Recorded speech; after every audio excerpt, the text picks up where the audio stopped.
Well, welcome. We have a Valentine date here in Phoenix. The show is February 14th.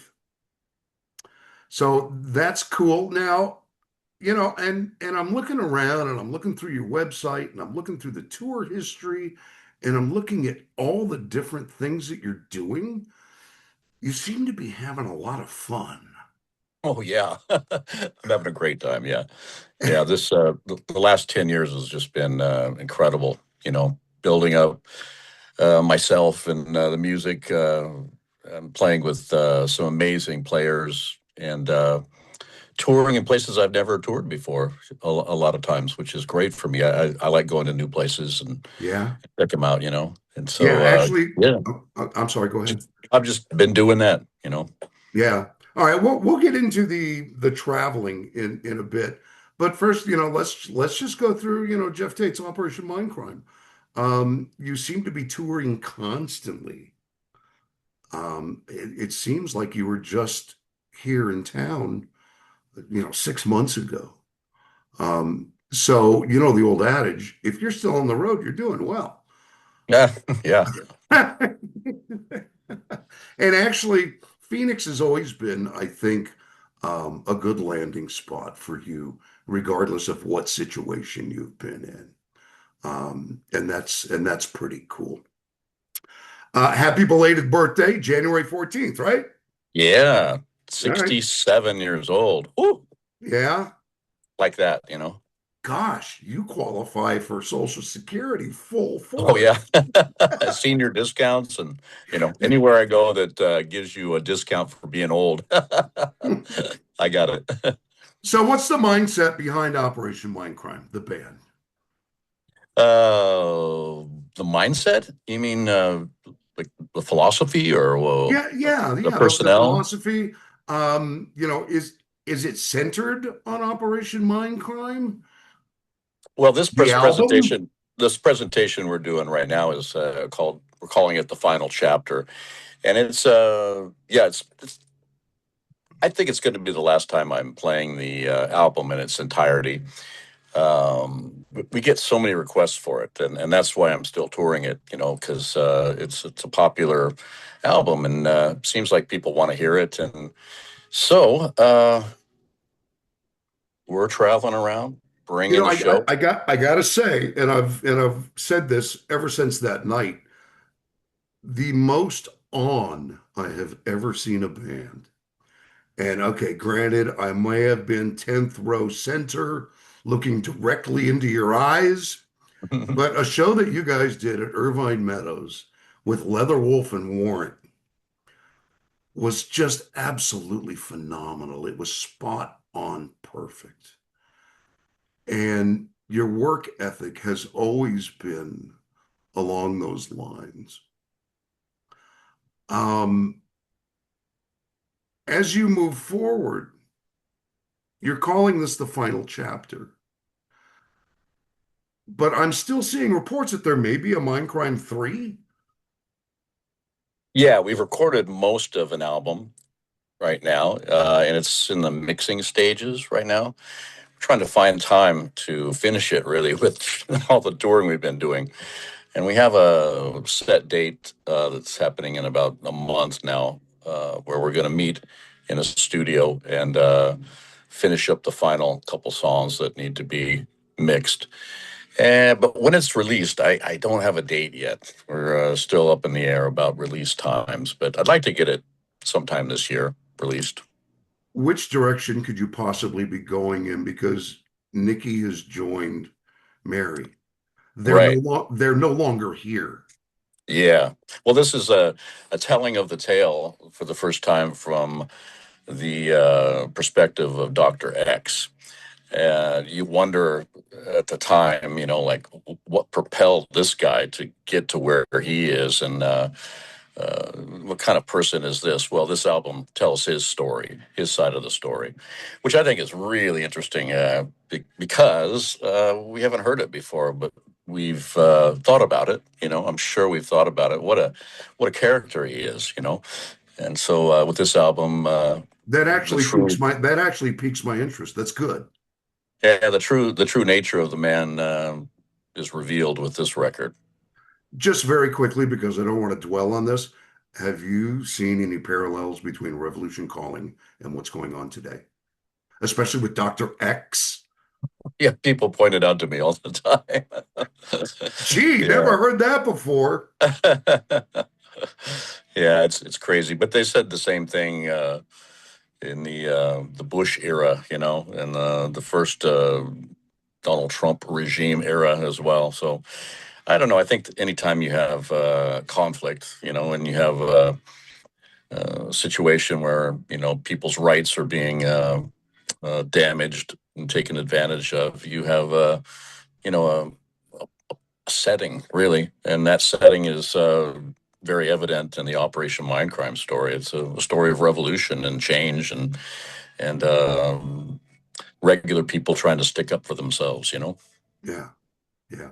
Now, how about the other projects? Have you pretty much put those to bed? Sweet Oblivion was a fantastic project. Oh yeah, I'm actually the album right now for that. Got a couple more songs to finish up. You actually buffered. What did you say? Oh, I said that I'm just finishing up the third album for Sweet Oblivion right now. Oh, that Very is close to sweet. finishing. All right. Now, of course, those guys are European progressive players. And I've noticed, like with your Insania wine, that is a European product, as it were. Um, but then looking at you and your roots, you're a European product. Well, So, yeah, kind of. so is this a question of you revisiting your roots? Did you go back to Germany or and discover your roots and where you came from? Oh, I'm still working on that actually. I have some big holes in my family tree really. So I've been kind of on a journey of discovery over the years, trying to dig up more information and find out who my ancestors were and all that. And one thing that's really interesting to me is that the more I learn about it and the more I travel and I see and I meet people and become friends, and some of my family members are European as well, and South American as well, is the whole idea of borders, and calling yourself a team name, like, oh, I'm French, or I'm American, or I'm British. Those are substitutes for you know a team, and I don't know. I don't feel that way. I don't feel like I'm any one thing. And if you look back at my family history as well, we come from all different places, throughout the world, and just happened in my lifetime to be in America. And I think that's what America is anyway, is it's kind of a melting pot of everybody in the world, right? Hmm. Now, you mentioned South America. You did an acoustic set in Rio. Yeah, just the other day. Yeah, that was fun. Is that not see it now? I don't know. Have you done many of those acoustic sets? Yeah, actually, I did a whole tour a couple years ago, all acoustic. Played all my music acoustic with different instruments, guitars, mandolins, violins, piano. It was quite interesting, making up the different arrangements of the music and presenting it in that way. And Yeah. actually, the first time, technically, that I've used like the old school antique, like wedges. I don't know if you know what those are, but like speaker wedges they we used to use back in the day, because I've been on in-ears forever, listening to a stereo mix of my music every night. It's really amazing. You don't hear that with wedges, but I did the acoustic shows that way, and it was quite an eye-opening experience. I quite enjoyed it. So, and during that performance, you did songs from Rage for Order, and that's probably the band's most progressive record. How did those shake out acoustically? Oh, great. Yeah. I mean, a song is a song, and the origins of songs are typically you play them on acoustic instruments to write, Okay. and then you electrify them, or you change the arrangement altogether with different instrumentation. You bring in synthesizers, drum machines, whatever, to paint the picture you're trying to make. But the basic song structure is typically, written out on a piano or guitar, So making those songs into acoustic songs is just kind of bringing them back to their origins, which is really interesting. And I quite like the whole presentation acoustic. Yeah, did you record any of those performances? No, not a single one. I'm all about Uh, live, man. have you seen, are you familiar with Elizabeth Zaroff? No. She is a former opera singer and vocal coach. Oh. And she has got a series of um, videos on YouTube called The Charismatic Voice. And her first introduction to your vocals was the Tokyo show. And it was Take Hold of the Flame.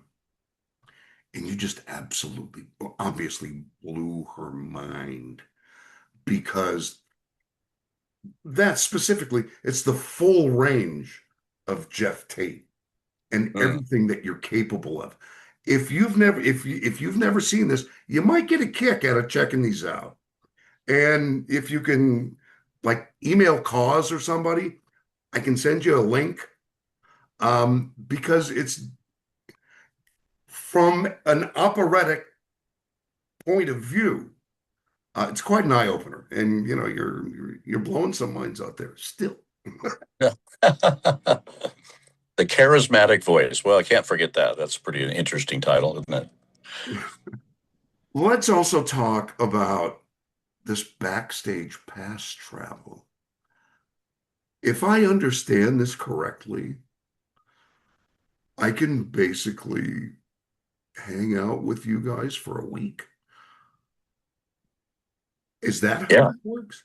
That's how it works. Yeah, you show up at an airport, we pick you up, and you're on vacation. You don't have to worry about anything. We got you, and Exactly. We're just tourists. yeah, we take you to all of our favorite places, things we like to do. That you're surrounded by musicians and music.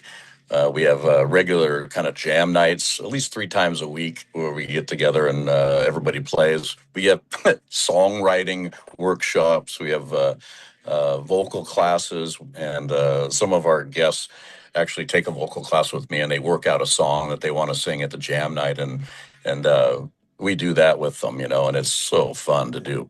So Plus, we like what? sightsee and we see everything that's in the area, and we Yeah. have amazing food and wine, and it is really, I don't know, a top-notch vacation. I think it's amazing. People love So it. and I've seen pictures. It looks like a top-notch vacation. So what's the split between musicians geeking out and rockers hanging out? Well, Is we it don't differentiate really. We even have some special musical guests that show up and do the week with us as well. John Moyer from Disturbed is pretty much a regular on some of our trips, and uh, he comes in. He does like a songwriting class, and we actually write a song. Everybody writes a song together, and then we perform it. And we record it as well, which is really funny. Everybody gets the song as kind of a souvenir. But it's a fun week. We do tours in England, France, Germany, Italy, Ireland. We've got a few different tours in Ireland because it's such a popular place to go. We just did one in Rio. That's why I played exactly? acoustic at Yeah. the club. Yeah, Yeah. yeah. We have And I great people saw I there. saw all of those, and Hmm. it appears as though the next one coming up is in Montana. Yeah, Montana. That's right. We're doing some fly fishing, some kayaking, some river runs, and some hiking. It's going to be great. This is amazing. You're a one-stop shop, man. Yeah, kind of like that. Yeah.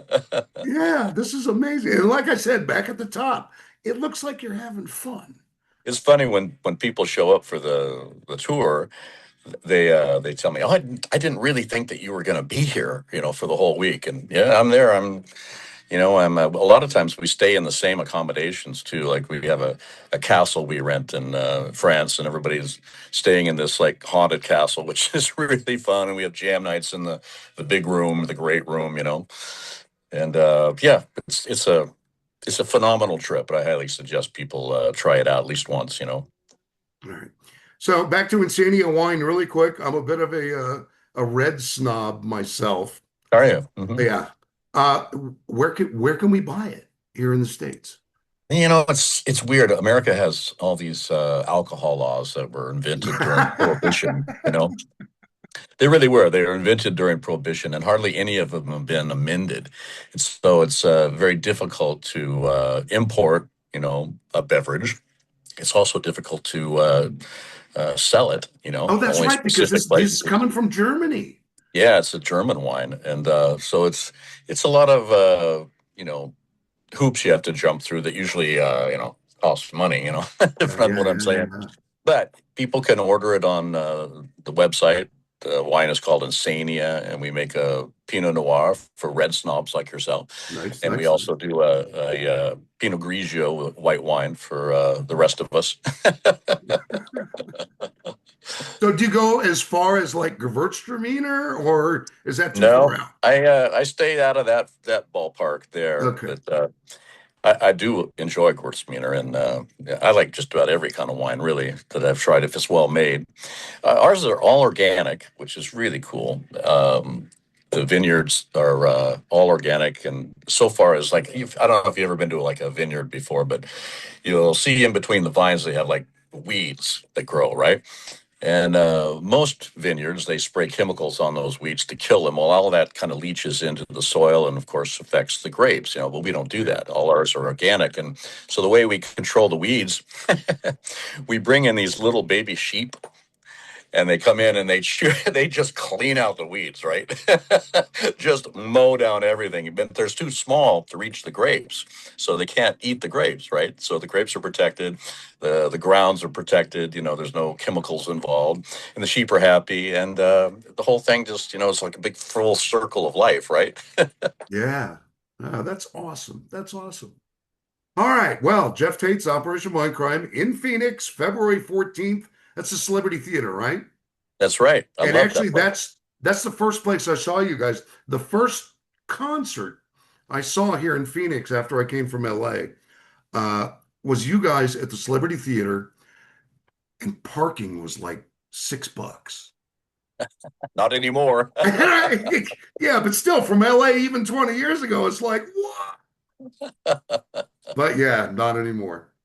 Hmm. All right. Well, thank you very much for sitting down with us. It's great catching up. Man, you got a lot on your plate. Yeah, I like it that way. I like to Yeah, keep busy. sure. Yeah, Yeah. yeah. All right. Awesome. Thank you, Thanks, Jeff. Paul. Thank you. Good talking with you, man. Take care of yourself. I appreciate it. Stay upright. You bet. Yeah, right. Thanks, man. Take care. Bye bye.